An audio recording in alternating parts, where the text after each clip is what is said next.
बहुत बहुत स्वागत है दोस्तों आप सभी का। आज की इस वीडियो में हम देखेंगे क्लास 11th ज्योग्राफी सब्जेक्ट की जो वर्ल्ड वाली बुक है उसका चैप्टर नंबर 9 जिसका नाम है सौर विकिरण ऊष्मा संतुलन एवं तापमान। ठीक है, इंग्लिश में कह सकते हैं solar radiation, heat balance and temperature. इस चैप्टर से जितने भी मोस्ट इंपॉर्टेंट क्वेश्चन आंसर निकलेंगे वो हम देखेंगे और मैं आपको सभी क्वेश्चन आंसर जो है वो हिंदी मीडियम में भी समझाऊंगा एंड इंग्लिश मीडियम में भी। तो वीडियो को एंड तक देखिएगा अगर आपको सभी क्वेश्चन आंसर अच्छे से समझने हैं तो। ठीक है, चलिए स्टार्ट करते हैं। तो सबसे पहला प्रश्न देखिए, इस प्रश्न में आपके 2-3 प्रश्न कंप्लीट हो जाएंगे। क्या प्रश्न है, इसको मैं थोड़ा सा छोटा कर देता हूँ। हाँ, पार्थिव विकिरण किसे कहते हैं और सौर विकिरण, यानी कि दोनों का आपको वर्णन करना है। पार्थिव विकिरण और सौर विकिरण। देखिए, सौर विकिरण को हम सूर्य ताप भी कहते हैं। ठीक है, तो सबसे पहला टर्म देखते हैं सौर विकिरण। अभी हिंदी मीडियम में यहाँ पे दिया हुआ है, इंग्लिश मीडियम में ये लिखा हुआ है, तो मैं अभी आपको ये भी समझाऊंगा। तो पृथ्वी के पृष्ठ पर प्राप्त होने वाली ऊर्जा का अधिकतम अंश लघु तरंगदैर्घ्य के रूप में आता है। अर्थात ये जो हमारा सन होता है, ये जो अर्थ को अपनी हीट भेजता है, ठीक है ना, ये अर्थ को अपनी जो हीट भेजता है ये किस रूप में आती है? लघु तरंगदैर्घ्य के रूप में।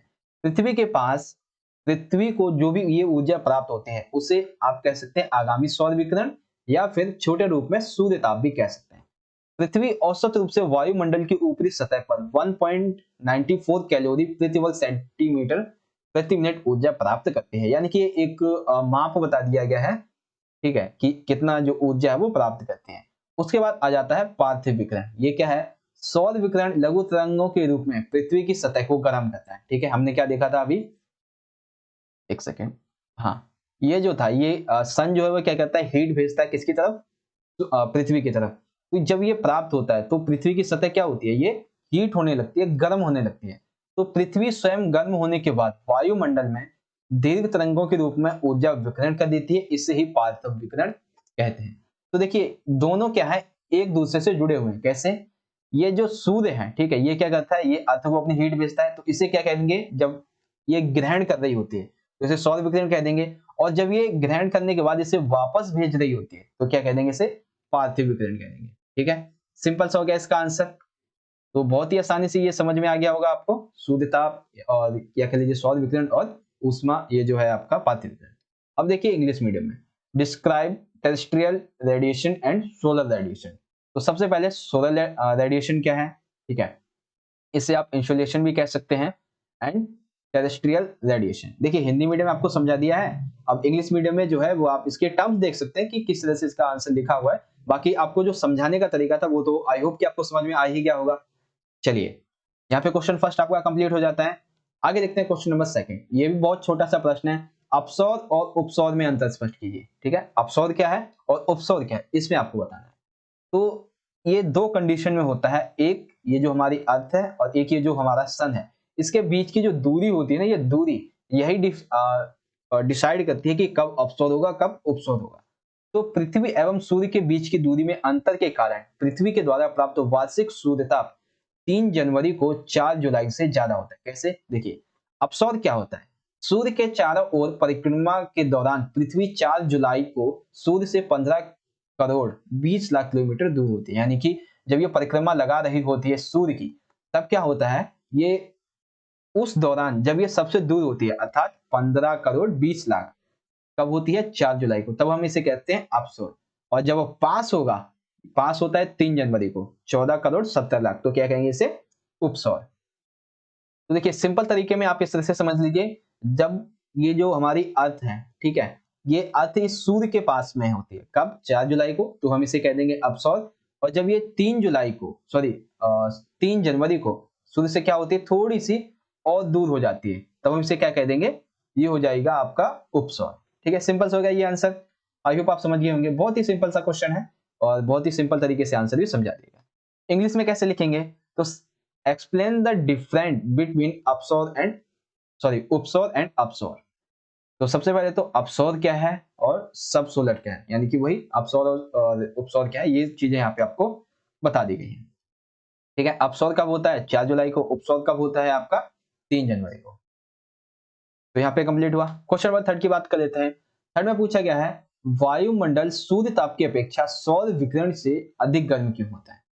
ठीक है, यानी कि जो वायुमंडल है वो सूर्य ताप की वजह, मतलब सूर्य ताप जो होता है उसके बजाय सौर विकिरण से अधिक गर्म क्यों होता है?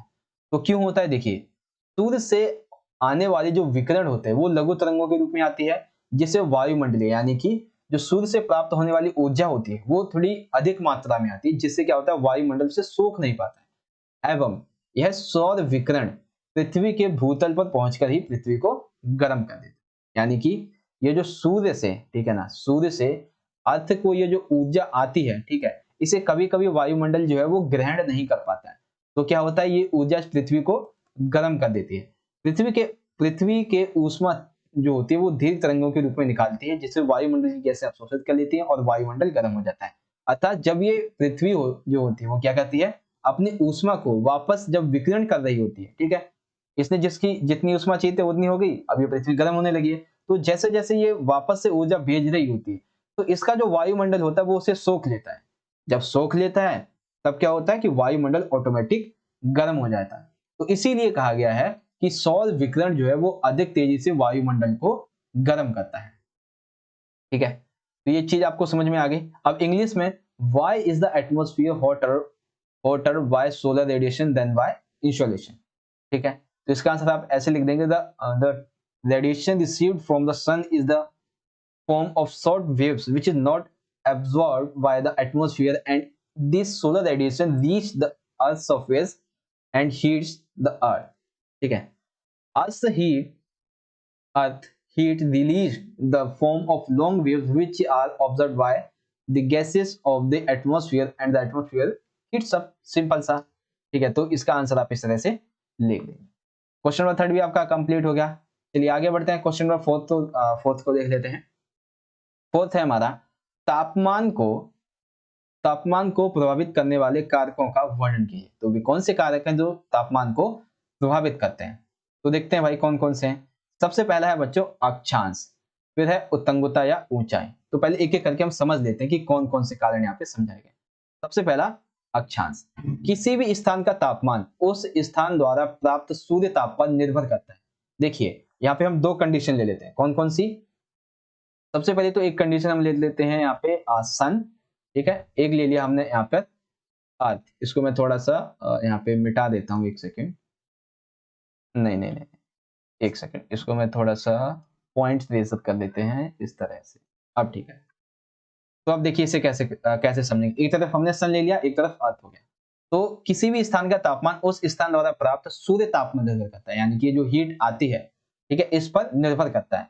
तो ये वाला जो एरिया है ना, ये वाला जो सूर्य के सम्मुख है, ठीक है ना, ये एरिया क्या होता है, ये ज्यादा गर्म हो जाएगा, और इधर वाला एरिया क्या है, होगा कम गर्म होगा।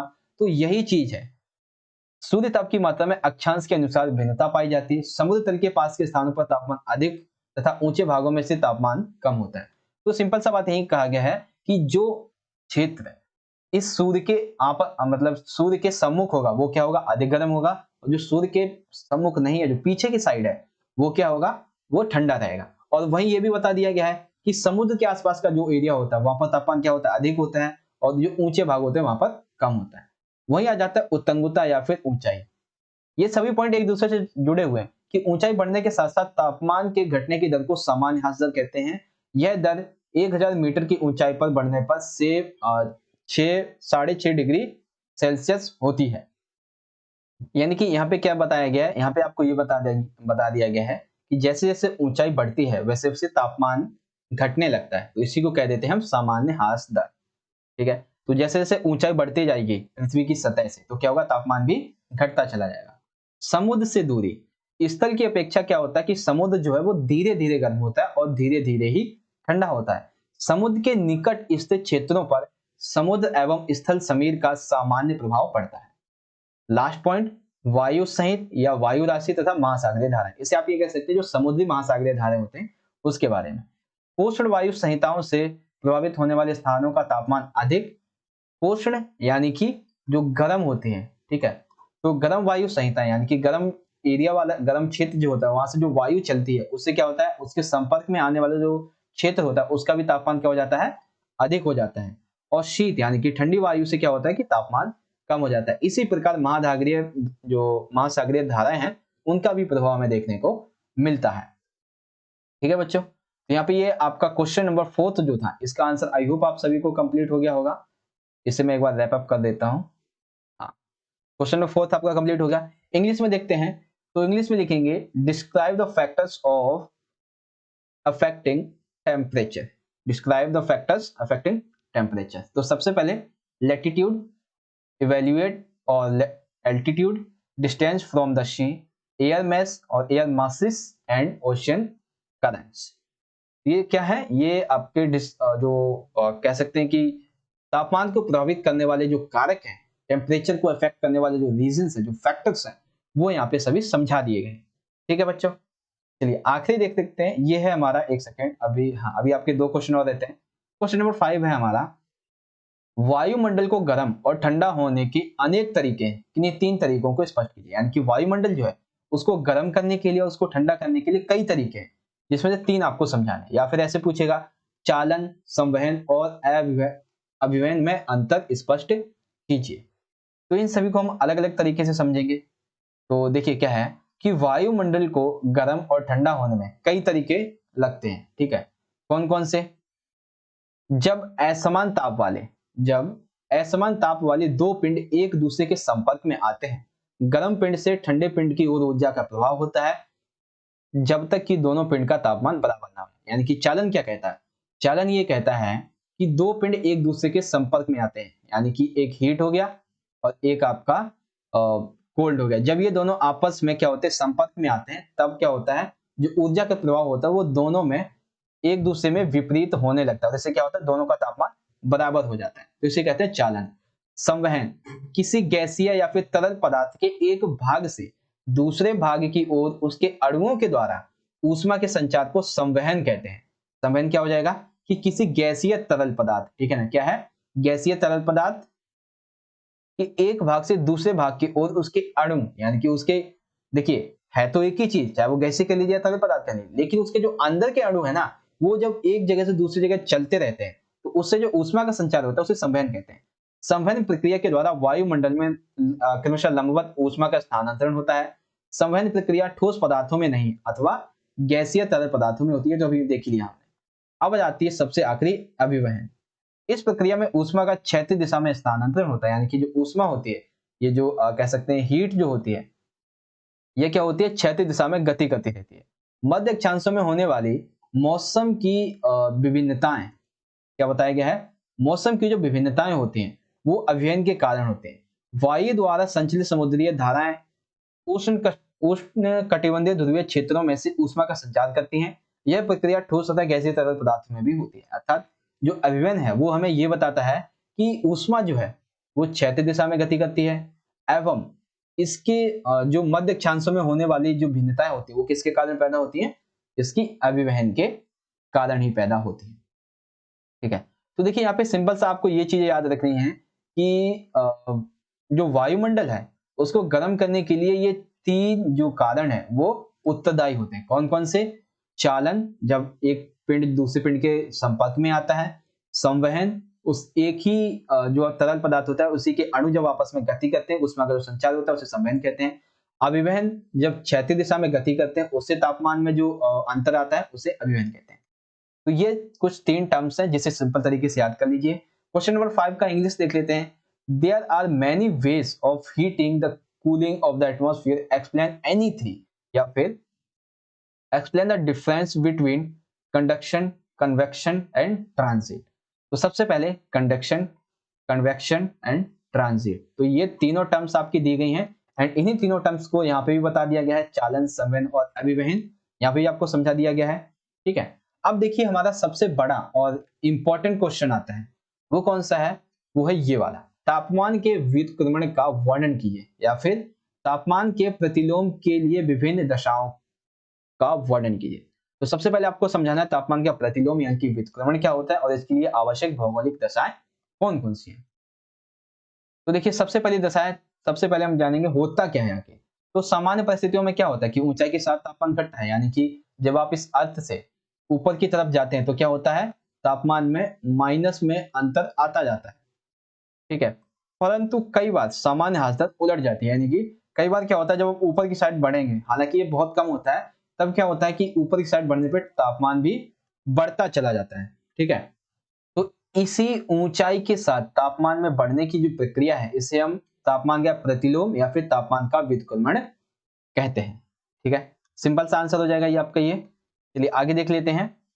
इसको मैं एक बार रैप अप कर दूं, यहां से अच्छा नहीं लग रहा। हाँ, अब देखिए इसके लिए कौन कौन सी भौगोलिक दशाएं आवश्यक है। तो सबसे पहली है लंबी रात। पृथ्वी दिन के समय ताप ग्रहण करती है और रात के समय ताप छोड़ती है। यानी कि आपको पता है पृथ्वी दिन में क्या करती है, जो सन होता है इससे ताप ग्रहण करती है। रात्रि के समय ताप छोड़ने से पृथ्वी ठंडी हो जाती है तथा उसके ऊपर की वायु गर्म हो जाती है। तो रात जो है, रात के समय और लंबी रातें कब होती है, सर्दियों के टाइम पे, तो खास करके सर्दियों में ऐसा देखा जाता है। फिर आता है स्वच्छ आकाश। भौमिक विकिरण यानी कि जो आपका सौर विकिरण है। ठीक है, पृथ्वी के सौर ने जो आपका पार्थिव विकिरण है। ठीक है, पृथ्वी के ठंडा होने के लिए स्वच्छ अथवा मेघ रहित आकाश का होना अति आवश्यक है। मेघ क्या होते हैं, जो बादल होते हैं वो इसके विकिरण में बाधा डालते हैं। यानी कि जो अर्थ से जो हीट वापस जारी होती है, इस हीट में क्या करते हैं ये बादल, अगर स्वच्छ नहीं है तो ये बाधा डालेंगे और ये जो ऊष्मा रहेगी वो उसी वायुमंडल के एक पर्टिकुलर एरिया में रह के ही उसी वायुमंडल में रह जाएगी। तो इससे क्या होता है, पृथ्वी एवं उसके साथ लगने वाली जो वायु होती है वो भी इसे ठंडा होने से रोकती है। इसीलिए जो तापमान है वो क्या होता है, जैसे ऊंचाई के साथ बढ़ते जाते हैं वो क्या होता जाता है, प्लस यानी कि बढ़ता जाता है। ठीक है, तो ये कुछ पॉइंट हो गए। उसके बाद आती है शुष्क वायु यानी कि ठंडी वायु। आर्द्र वायु में ऊष्मा को ग्रहण करने की क्षमता अधिक होती है। आर्द्र यानी कि जो गर्म वायु होती है, इसमें क्या होता है कि जो ऊष्मा को ग्रहण करने की क्षमता है वो कम होती है। लेकिन जो शुष्क वायु, शुष्क यानी कि ठंडी, आपको पता है जब ठंडी वायु तो उसे गर्म अगर वायु मिलेगी तो वो अधिक मात्रा में ग्रहण करेगी। तो इसीलिए जो शुष्क वायु होती है वो भौमिक एक सेकंड यहाँ पे एक चीज गलती है। नहीं नहीं, ठीक है ठीक है, क्योंकि देखिए यहाँ पे क्या है कि आर्द्र वायु जो होती है, ठंडी जो गर्म वायु होती है वो ऊष्मा को ग्रहण करने की उसकी क्षमता अधिक होती है। क्योंकि जब गर्म है और गर्म मिलेगा तो उसको और कर लेगी, तो इससे क्या होगा, तापमान में इसमें कोई परिवर्तन नहीं होता। लेकिन जो शुष्क वायु होती है ये क्या होती है, भौमिक विकिरण को शोषित नहीं कर सकती, अर्थात ये खुद ही ठंडी होकर तापमान के लिए व्युत्क्रमण की स्थिति पैदा कर देती है। हिमच्छादन, हिम सौर विकिरण के अधिकांश भागों को परिवर्तित कर देती है जिससे वायु की निचली परत ठंडी हो जाती है। हिम यानी कि जो बर्फ वगैरह है, और जो सौर विकिरण बर्फ जो ये क्या करती है, इस सौर विकिरण के अधिकांश भाग को परावर्तित यानी कि उसको जैसे ऊपर ज्यादा होता है ये उसे नीचे कर देती है। इससे क्या होता है, इसकी निचली परत जो होती है वो ठंडी हो जाती है। शांत वायु, वायु के चलने से निकटवर्ती क्षेत्रों के बीच क्या होता है कि जो ऊष्मा होती है उसका आदान प्रदान होता है जिससे नीचे की वायु ठंडी नहीं हो पाती है और तापमान का व्युत्क्रमण भी नहीं होता है। तो यहाँ पे ये सारी चीजें बताई गई कि कौन कौन सी जो कह सकते हैं कि कारण है जिसकी वजह से तापमान का व्युत्क्रमण होना चाहिए, वो सारी चीजें यहाँ पे आपको समझा दी गई है। तो सबसे पहले क्या देखा हमने, सबसे पहले हमने देखा लंबी रातें हैं, फिर स्वच्छ आकाश है, उसके बाद शुष्क वायु है, हिमच्छादन है और शांत वायु है। तो ये सारी चीजें यहाँ पे आई होप आपको अच्छे से समझ में आ गई होंगी। ठीक है, चलिए अब मैं आपको इंग्लिश मीडियम में दिखा देता हूँ। यहाँ पे देखिए लिखा हुआ है, describe the inversion of temperature, inversion of temperature, describe the different conditions of inverse of temperature. तो वो कौन कौन सी, सबसे पहले इनवर्स ऑफ टेम्परेचर यानी कि प्रतिलोम व्युत्क्रमण क्या होता है ये समझा लेना है। उसके बाद geographical conditions required for inversion यानी कि व्युत्क्रमण के लिए आवश्यक दशाएं, तो कौन कौन सी हो जाएंगी। सबसे पहले लॉन्ग नाइट्स यानी कि लंबी रातें, क्लियर स्काई यानी कि स्वच्छ आकाश, ड्राई एयर, ड्राई एयर का मतलब क्या हो जाएगा, शुष्क वायु, एंड ग्लेशियर्स यानी कि जो आपके बर्फीले पहाड़ वगैरह हैं, काल्म एयर यानी कि शांत वायु। तो ये सारी चीजें जो है वो यहाँ पे आई होप समझ में आ गई होगी। क्वेश्चन नंबर 6 की सभी क्वेश्चन मैं आपको दोबारा से दिखा देता हूँ। तो पहला क्वेश्चन था हमारा, पार्थिव विकिरण और सौर विकिरण में अंतर स्पष्ट कीजिए। तो इसको इंग्लिश में आप यहाँ पे देख सकते हैं लिखा हुआ है। फिर था अपसौर और उपसौर में अंतर स्पष्ट कीजिए, देन इंग्लिश में यहाँ पे लिखा हुआ है। उसके बाद है वायुमंडल शुद्ध ताप की अपेक्षा सौर विकिरण से अधिक गर्म क्यों होता है। ठीक है, क्वेश्चन नंबर 3 ये आप देख सकते हैं यहाँ पे है। उसके बाद क्वेश्चन नंबर 4 है, तापमान को प्रभावित करने वाले कारकों का वर्णन कीजिए। ठीक है, describe the factors affecting temperature. वायुमंडल को गर्म और ठंडा होने के अनेक तरीके हैं, किन्हीं तीन को स्पष्ट कीजिए, या फिर चालन, संवहन और अभिहन को आपको बताना था, इंग्लिश में यहाँ पे है। फिर तापमान के व्युत्क्रमण का वर्णन कीजिए, या फिर तापमान के प्रतिलोम के लिए जो विभिन्न दशाएं हैं इसे समझाइए। तो यहाँ पे ये कंप्लीट हो गया। तो बच्चों यहाँ पे हमारी जो वीडियो है आज की वो खत्म होती है। और आपको अगर बच्चों वीडियो अच्छी लगी है तो अपने दोस्तों के साथ भी ज्यादा से ज्यादा जरूर शेयर कीजिएगा और लाइक कर दीजिएगा अगर वीडियो अच्छी लगी हो, और कमेंट करके बताइएगा आपको वीडियो कैसी लगी। और एक चीज और, अगर आप चैनल पे नए आ गए तो चैनल को सब्सक्राइब जरूर कर लीजिएगा और कमेंट करके बताइए कैसी लगी। मिलेंगे नेक्स्ट वीडियो में, तब तक के लिए बच्चों आप पढ़ते रहिए और अपना ख्याल भी रखिए। धन्यवाद। जय हिंद, वंदे मातरम।